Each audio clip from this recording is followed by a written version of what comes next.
नमस्कार, good evening. स्वागत है आप सभी का आपके अपने YouTube channel sky chemistry classes में। आज गैसों के नियम में देखेंगे गेल-लुसेक का नियम क्या बताता है। ताप के और दाब के बीच का संबंध बताता है। किस पर?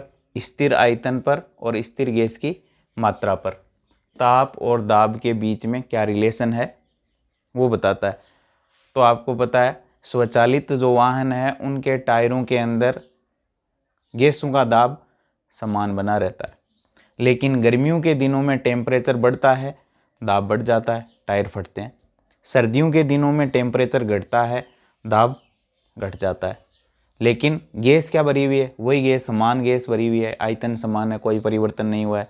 लेकिन टेम्परेचर बढ़ने के साथ प्रेशर बढ़ जाता है, टेम्परेचर घटने के साथ प्रेशर घट जाता है। ये संबंध किसने बताया? गेल-लुसेक ने। ताप और दाब के बीच का संबंध क्या कहता है?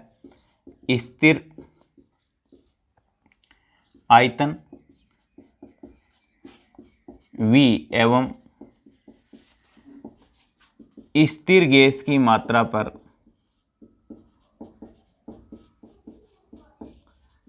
गैस का दाब P ताप के समानुपाती होता है। समानुपाती होता है यानी P समानुपाती T। स्थिर किस पर? वॉल्यूम और N पर। वॉल्यूम भी स्थिर है और गैस के मोल भी स्थिर है, उनमें भी कोई परिवर्तन नहीं हो रहा है। तो प्रेशर बढ़ता है टेम्परेचर बढ़ने के साथ, टेम्परेचर बढ़ता है प्रेशर बढ़ता है, टेम्परेचर घटता है प्रेशर घटता है। P बराबर लिख सकता हूँ के टी। के यहाँ क्या है?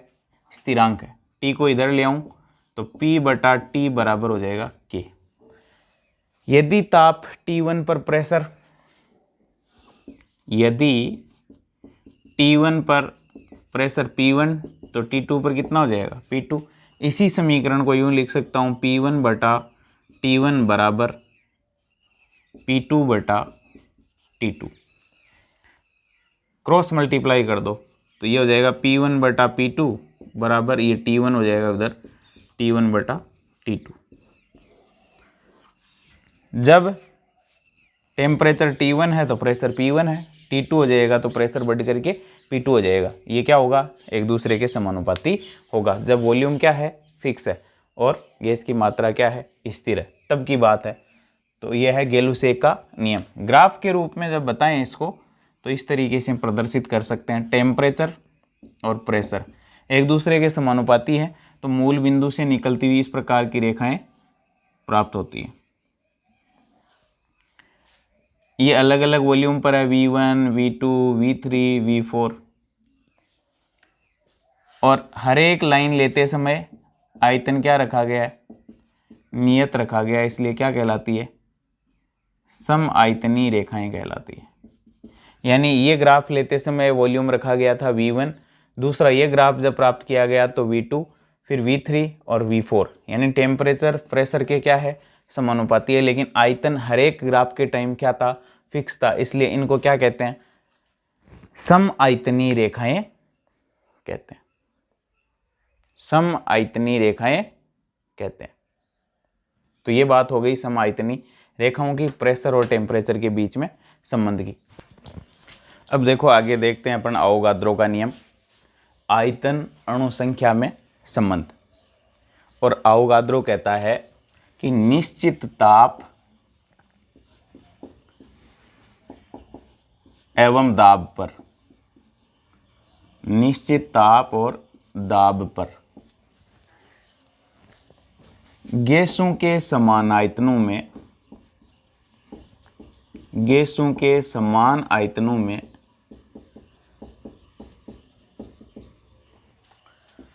अणुओं की या फिर कणों की संख्या समान होती है।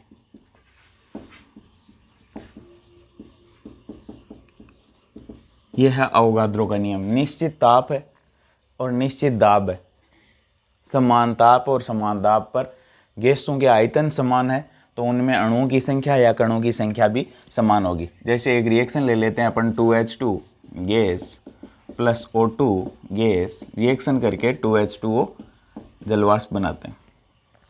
तो इसके दो आयतन हैं, इसका एक आयतन है और इसके दो आयतन। इसके दो आयतन में कणों की संख्या मान लीजिए 2 मोल है, तो इसके एक आयतन में 1 मोल हो जाएगी और इसके आयतन के अंदर 2 मोल हो जाएगी। और मोल के अंदर कणों की संख्या आपको पता ही है इतनी होती है।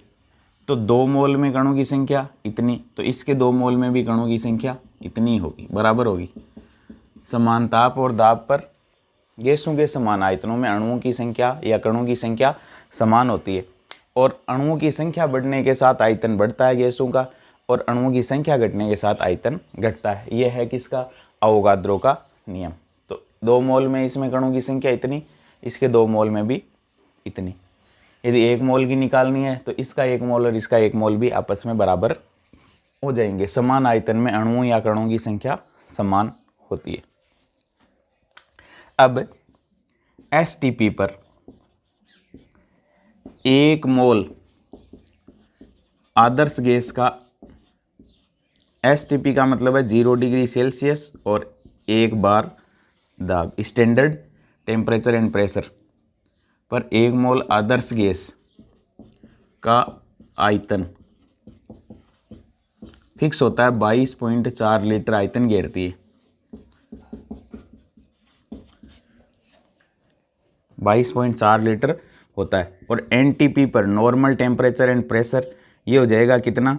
298 केल्विन, यानी रूम टेम्परेचर पर होती है ज़्यादातर रिएक्शन। 298 केल्विन ताप और 1 बार दाब पर 1 मोल आदर्श गैस का आयतन हो जाएगा आजकल ये कितना? 22.7 लीटर होता है। इसका मतलब ये हुआ कि टेम्परेचर बढ़ गया 0 से 298 केल्विन हो गया, यानी 273 से 298 केल्विन। तो आयतन भी गैस का कितना हो गया? 22.4 से 22.7 लीटर नॉर्मल टेम्परेचर और प्रेशर पर। तो 1 मोल आदर्श गैस का आयतन 22.4 लीटर होता है, यानी ये 1 मोल आदर्श गैस है। और आदर्श गैस वो होती है जिसके कणों के मध्य कोई अन्योन्य क्रिया नहीं,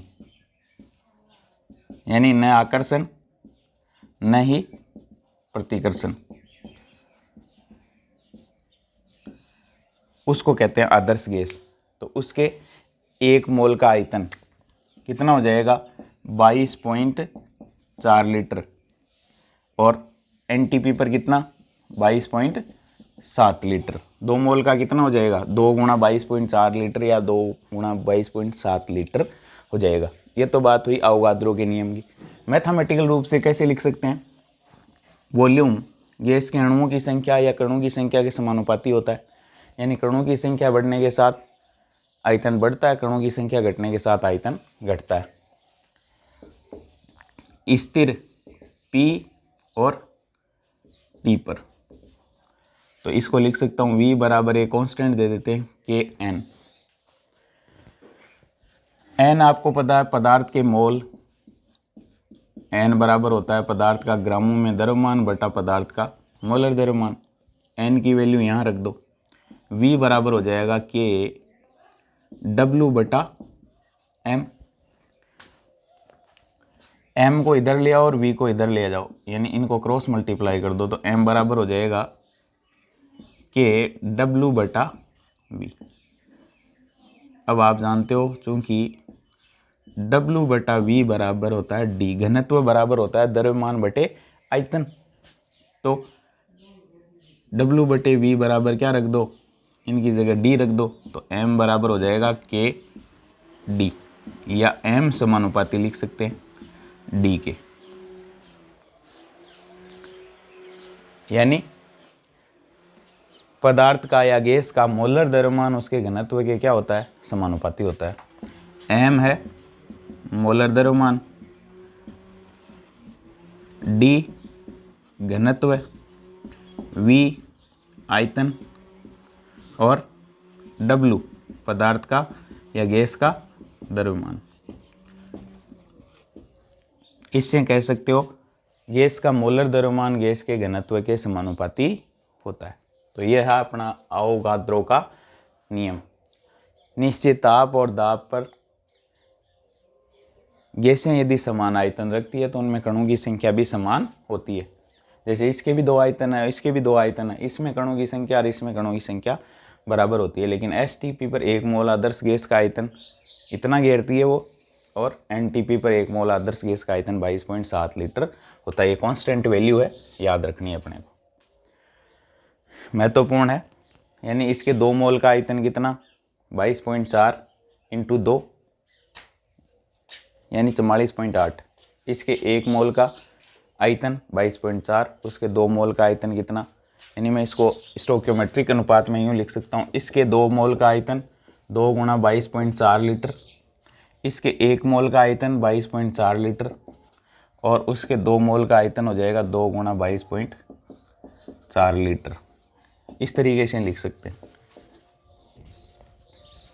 यह है अवोगाद्रो का नियम।